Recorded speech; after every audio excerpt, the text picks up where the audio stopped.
రాజకీయాల్లో పదవుల కోసం, హోదా కోసం, అధికారం కోసం ఏదైనా మాట్లాడతారు సార్. గతంలో జగన్మోహన్ రెడ్డిని జీసస్తో కొంతమంది పోల్చారు, అభినవ్ అంబేద్కర్ అన్నారు, కొంతమంది గాంధీతో కూడా పోల్చారు. కానీ ఇక్కడ కొడాలి నాని ఒక మాట అంటూ ఉన్నారు సార్, జగనే ఆంధ్రప్రదేశ్కి శాశ్వత సీఎం అని చెప్పేసి, బాబు ఇక జీవితాంతం ఎక్స్ సీఎం, ఎక్స్పైరీ సీఎం అని చెప్పేసి. ఒకవైపు ఏమో వంశీకి నానికి టికెట్ కన్ఫర్మ్ కాలేదు అని ప్రచారం జరుగుతున్న నేపథ్యంలో ఆయన కామెంట్స్ని ఎలా చూడాలి? శాశ్వత కోరికది, ఆయన కోరికలు మనవరం కాదని లేదు. శాశ్వత సీఎంలు ఉండరు డెమోక్రసీలో. డెమోక్రసీలో ఎవరైనా 5 ఏళ్ళ కొరకే సీఎంగా ఉంటారు. శాశ్వతంగా ఉంటారనుకున్న వారు చరిత్రలో చాలామంది ఓడిపోయారు.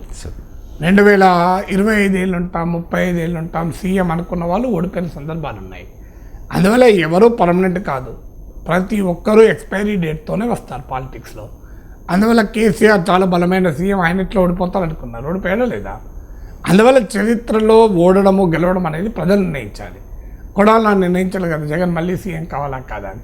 అయితే వైసీపీ నాయకుడు కనుక తన నాయకుడు ప్రసన్నం చేసుకోవడానికో, లేదా తన కార్యకర్తలు ఉత్సాహపరచడానికో, లేదా తనలో ఉన్న భావాలు వ్యక్తం చేయొచ్చు.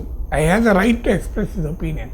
జగన్ శాశ్వత సీఎంగా ఆంధ్రప్రదేశ్కే కాదు భారతదేశానికి ప్రధానమంత్రి అవుతారని కూడా అనొచ్చు. బీఆర్ఎస్ కార్యకర్తలు దేశ్కి నేత కేసీఆర్ అని నినాదాలు ఇవ్వలేదా? ఏమైంది? దేశ్ కా నేత అని బీఆర్ఎస్ కార్యకర్తలు ఆశిస్తే తెలంగాణ సీఎం పదవి కూడా పోయింది.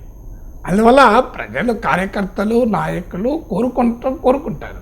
అల్టిమేట్గా నిర్ణయించాల్సింది ప్రజలు. అందులో ఎన్నికల వేళ ఆ రకమైన ఆత్మవిశ్వాస ప్రదర్శన చాలా ఎక్కువగా జరుగుతుంది. ఎందుకంటే ఎన్నికలకు ముందు, పెళ్లి చూపుల సమయంలో, పెళ్లి సెటిల్ అయ్యాక ఎంగేజ్మెంట్ సమయంలో పెళ్లి కాబోతున్న అమ్మాయి పట్ల ప్రేమ వలకపోస్తూ ఉంటారు. అలాగే ఇది కూడా అంతే. ఎన్నికలకు ముందు ఆత్మవిశ్వాసాన్ని ప్రదర్శించకపోతే నైరాశ్యాన్ని, బేలతనాన్ని ఎవరు ప్రదర్శించరు కదా. అందువల్ల జగనే మళ్ళీ గెలుస్తారు అన్న విశ్వాసం కూడా అలాంటికి ఉండొచ్చు, లేదా గెలవాలన్న కోరిక ఉండొచ్చు. సో గెలిచినా గెలవకపోవడంతో సంబంధం లేకుండా ఆశాభావాన్ని కూడా వ్యక్తం చేయాలి.